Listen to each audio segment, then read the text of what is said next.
Hər kəsə salam. Bu videoda Python məsələlərinə baxacağıq. Python məsələlərini mən Ölim saytından seçmişəm. Ölim saytında çoxlu məsələlər var. Buradan qeydiyyatdan keçib məsələlər işləyə bilərsiniz. İşlədikdən sonra məsələnin kodunu göndərirsiniz. O da sizin neçə faiz doğru yazdığınızı göstərir.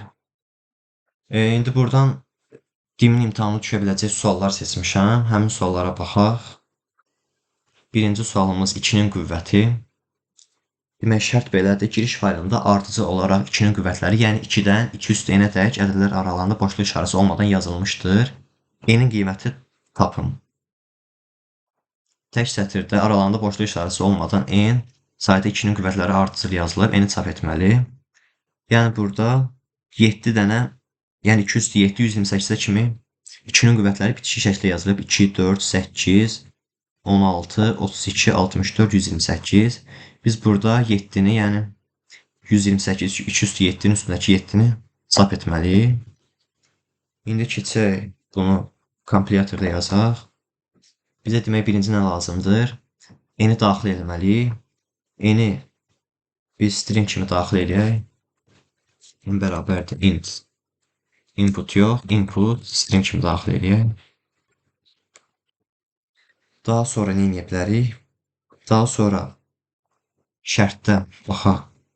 Demək, birinci bizdə 2 ilə başlayır. Biz bu 2-ni götürüb 2-nin qüvvətə vura-vura həmin bu stringin içində yoxlaya bilərik.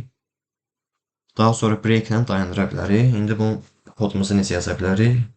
Baxaq. Birinci k-ya bir 2 verək. Daha sonra bir sonsuz dövr yaratmalıyıq. Həmin dövrün içində 2-nin qüvvətlərini yoxlamalıyıq. Bu n-in içində var yoxsa yoxdur. Varsa və ən sonuncusunu sonra break eləyib çap etməliyik. İndi nə edə bilərik? Bir dənə də i-yə 0 verək. Sonra while-la bir sonsuz dövr yarada bilərik. While true, burada sonsuz dövr yarandı. Biz dövrü sonra if-in içində break ilə dayandıra bilərik. If həmin bu 2 n-in içində varsa l-i 2-yə vuraq, k-nı 2-yə vuraq. Else necə yaza bilərik? İndi bu k bizdə stringdir, integerdir. Biz onu stringə çevirək. String k in. Zaten in stringdir, ona görə onu stringə təzədən çevirmək ehtiyac yoxdur. Daha sonra if əgər həmin bu 2 n-in içində varsa, biz həmin o k-nı 2 dəfə artıraq. K vur 2. Əgər bu şərt ödənməzsə, else demək bizə ədəd tapmışıq. Buna necək? Print k. Yox, print i. i ilə nə edirik biz? Bu dövrümüzdə i-ni artırırıq. i bərabərdir i plus 1. Biz indi burada nə edirik? N-i daxil etdik. Daha sonra sonsuz dövr yaradaraq 2-nin həmin o stringin içində olub olmamağını yoxladı və 2-yə vura-vura. Və şərt ödənmədikdə həmin o i-ni çap elədi. i nə vaxt şərt ödənməyəcək? Bu string k n-in içində olmayanda. İndi bir dənə yoxlayaq bunu. Burada giriş verilərini kopyalayayım.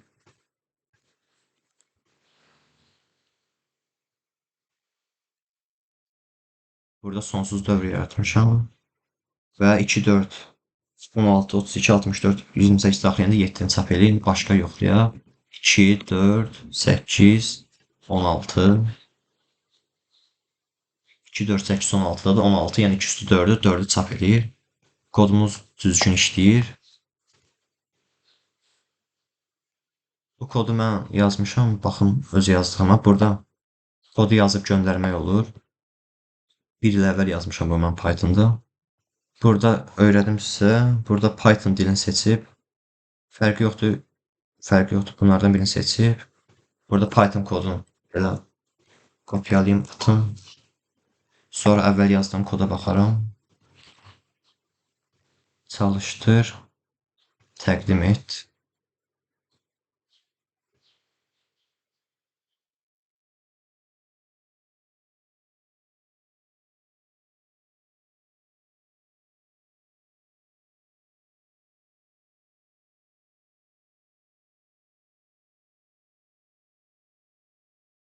100% təsdiqləndi, 100% oldu. Bir də indi bir il əvvəl yazdığım Python koduna baxın. Burada da təxmini eyni şeydir. A-nı daxil eləmişəm. Daha sonra sonsuz dövr yaratmışam. Sonra n içində yoxlayıb, sonra exit 0, o da elə breakdir. Məktəb kitabında break var, amma exit yoxdur, ona görə elə break-lə yazsa daha yaxşı olar. Sonra keçək ikinci məsələmizə. İkinci məsələmiz n faktorial yazılışın sondakı sıfırlardır. N faktorial ədədin yazılışında sıfırların sayı, məsələn 7 faktorialda sonunda 1 sıfır var. Bunu necə yaza bilərik? Faktorialın sonundakı sıfırların sayını birinci n faktorialı tapa bilərik. Daha sonra həmin faktorialın sonundakı sıfırları necə tapa bilərik? Faktorialı tapıb, daha sonra onu tərsinə çevirib, forla üzərindən keçərək sıfırları tapanda cəmləyə bilərik. Daha sonra bunun daha optimal, daha sürətli variantını deyəcəm sizə. Birinci n-i daxil eləyək. int input. Biz burada faktorialı belə hesablaya da bilərik. Hazır import eləyim. Faktorialı oradan çağırım. Sonra nə edə bilərəm? Həmin o faktorialı bir dənə hesablayım. N-i daxil elədim. Sonra bərabərdir. Məhz nöqtə faktorial n. Daxil edilmədən faktorialın hazır içindəki faktorial metodunu hesabladım. Daha sonra bunu nə edə bilərəm? Bir paya 0 verək. Daha sonra forla üzərindən keçib həmin o hesabladığım faktorial onun string üzərindən keçə bilərəm. Bunu burada string eləyim, daha rahat olsun. Tapdığım faktorialı stringə çevirdim. Fakta mənimsətdim. Daha sonra forla üzərindən keçib for in fact bunu üzərindən keçsəm, daha sonra mənimsətsəm də olar. Biz bu faktorialı tərsinə çevirib daha sonra eləsəm daha yaxşı olar. Ona görə faktorial tərsinə çevirən reverse-dən istifadə edə bilərəm. Altdan xətt. Bunu belə yazım.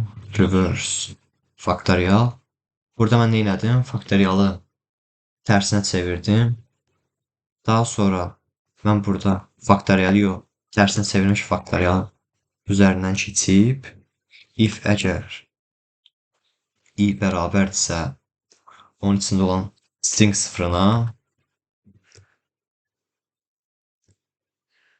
k-nı bir vahid artırım.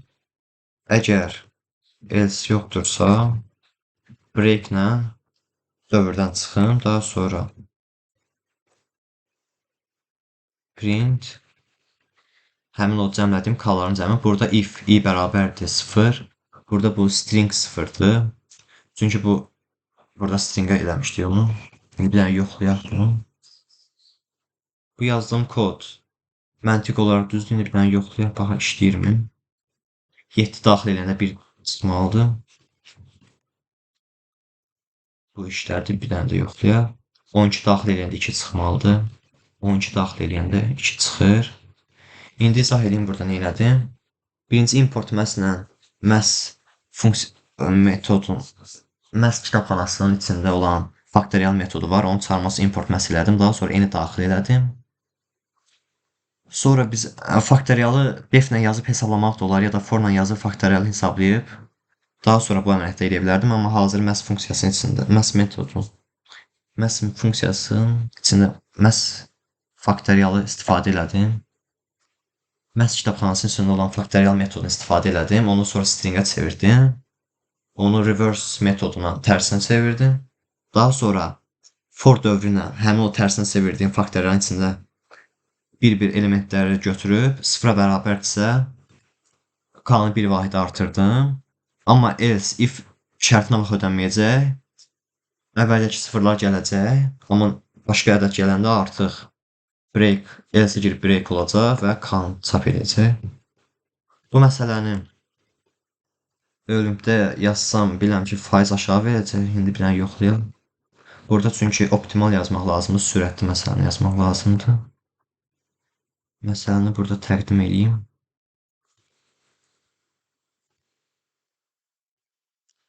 Buradan demək Python-u seçim.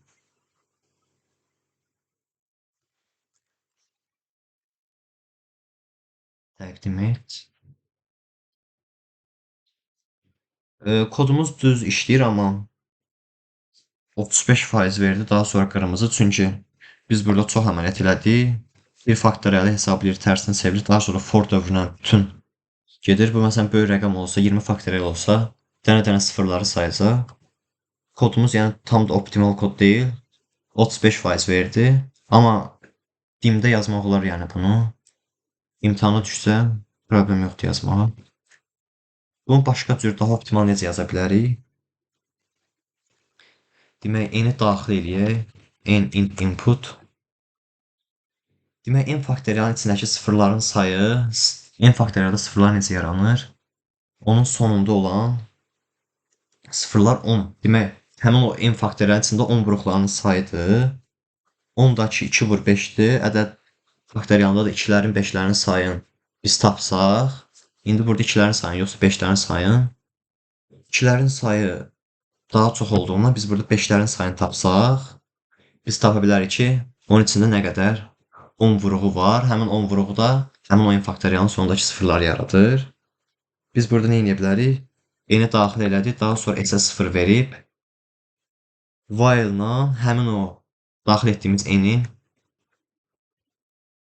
5-ə bölə-bölə içində olan 5-lərin sayını tapa bilərik. N bərabərdir n 5. Daha sonra s bərabərdir həmin o qalıqları cəmləyə bilərik. Bu cəmlə də biz n faktorialın sonundakı sıfırların sayını tapmış olup print s. Biz burada nə elədik? Daxil etdiyimiz n ədədin 5-ə bölərək həmin o n-in içindəki 5-lərin sayını tapdıq. Həmin o n-in içindəki 5-lərin sayı bizə n faktorialın sonundakı sıfırların sayını verəcək. Səbəbi də nə oldu? N faktorialın içindəki sıfırların sayı onların, həmin o onun içində olan 10 vuruqlarının sayıdır. 10 vuruqlarının da onun içində 2 və 5 yaradır. Biz niyə 5 götürdük? Çünki onun içində 2-lərin sayı daha çoxdur. Biz limit olaraq 5 götürüb həmin o 5-lərin sayını tapsaq, onun içindəki sıfırların, sonundakı sıfırların sayını tapmış olaraq. İndi bir dənə yoxlayaq, baxaq, düzmü yazdıq? Demək, 7 daxil eləyəndə 1 çıxmalı idi. 2-dədir. 12 daxil eləyəndə də 2. Bu kodumuz daha optimal, daha sürətli oldu. İndi bu kodu bölüm saytında təqdim eləyək. Bayaq yazdım, 35% verdi. İndi bunu təqdim eləyim. Bu məsələni o vaxt yazmışdım. Belə yazmışdım. Bir il əvvəl elə yazmışdım. Eynən belə yazmışdım məsələn. Daha sonra keçək növbəti məsələyə. Növbəti məsələ saytlar. Latın əlifbasında saytlar A, E. Burada Y da var. Latın əlifbasına görə digər hərflər isə samitlərdir. Mətndəki saytların sayını tapan proqram tərtib edin. Demək, girişə string daxil edilir. Çıxış integer. Biz nə etməliyik? Birinci n-i string olaraq daxil edək. Daha sonra biz bu Latın əlifbasının saytlərini bir dənə siyahıya yığıb, daha sonra həmin siyahını yoxlaya bilərik. Həmin siyahıda varmı, yoxmu? Bunları bir dənə siyahıya yığıb, A bərabər yazaq. Bir dənə siyah açaq. Bunları buradan kopyalayayım.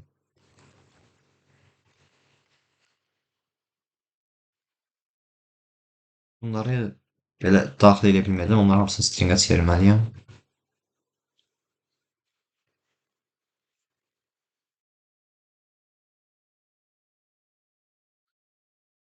Nədən yazasım oldu?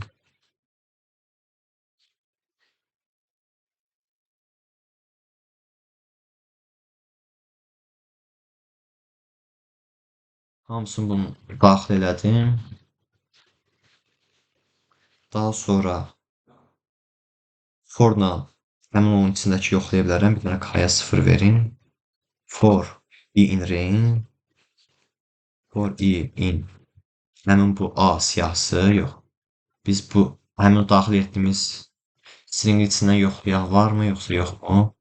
For i in range if əgər həmin element i A-nın içində varmı? If i in A varsa k-nı bir vahid artıraq. Daha sonra heç ödənməsə zaten else yazmaya ehtiyac yoxdur. Print k. Bir dənə yoxlayaq. A kodumuz işləyirmi? Və buradakını kopyalayayım. Demək 5. Programming context daxil elədim və 5 çap olundu. Bunu başqa cürdə yazmaq olar mıydı? Latin əlifbası olduğuna görə başqa cür aklıma bir şey gəlmir. Elə bunu mən belə yazmışdım. 2 il əvvəl yazdım. Elə eynən belə idi məsələn. 50. 3 məsələ göstərdim. İndi bir məsələni isə sizə tapşıracağım. Kommentlərdə yazarsınız. İlan matris məsələsi maraqlı məsələdir. Verilən n üçün n vur n ölçülü matrisi aşağıdakı şərtlərə 1-dən n kvadratadək nə qədər tam ədədlərlə doldurun. Yuxarı soru üçün üçüncüdə 1 yerləşir. Daha sonra ilan şəklində artan sıra ilə tək sətirlərdən soldan sağa doğru, düz sətirlər isə sağdan sola doğru yazılır. Sola doğru yazılır. Yəni məsələn 3 daxil eləyəndə 1-dən 3-ün kvadratı 9-a kimi 1, 2, 3 daha sonra ilan formasında belə zigzag gedir. İlan vari. 1, 2, 3 sonra 4, 5, 6 sonra 7, 8, 9. Yəni 3 daxil eləyəndə bunu çap eləməlidir. Bu da demin ən son bir gün qəbul imtahanında buna oxşar sual var idi. Orada sütunlara görə soruşurdu.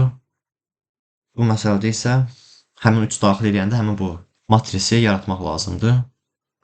Bu məsələni yazarsınız kommentlərdə, cavablandıracağam.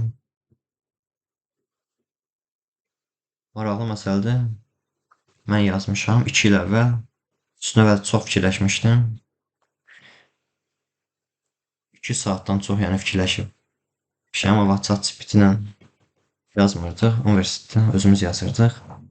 Yəni siz də ChatGPT-siz özünüz fikirləşin, yazmağa çalışın və kommentlərdə bildirin. Cavablandıracağım. Bugünlük videomuz bu qədər. Sağ olun.